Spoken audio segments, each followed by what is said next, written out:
Dove è andato a scovare quella porcheria? Quale porcheria?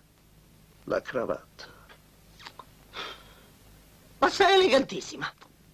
Me l'ha regalata Daria Petrovna. È oscena.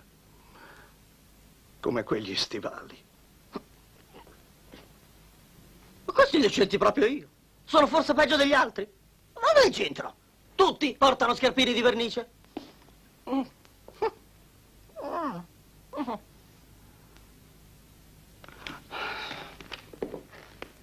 Mi stia a sentire. Provi a non saltare per casa notte e giorno. Cammini. Altra cosa importante, non dorma più in cucina, capito? Mi disturba le donne. Oh, mi fa ridere. Le donne. Ai, Fossero ai. almeno signore. Sono delle serve. E si danno aria come se fossero mogli di commissari. È Zinaccia che fa la spia.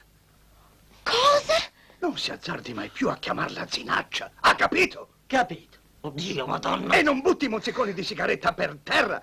E non sputi sul tappeto, c'è la sputacchiera. Impari ad orinare dentro la tazza del gabinetto, per favore.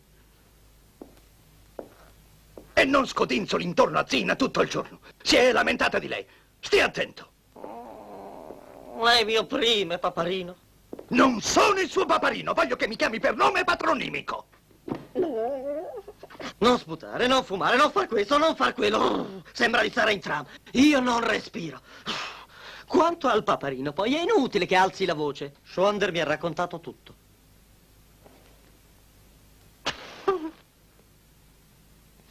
Ho chiesto io di essere operato? Ah, bella roba.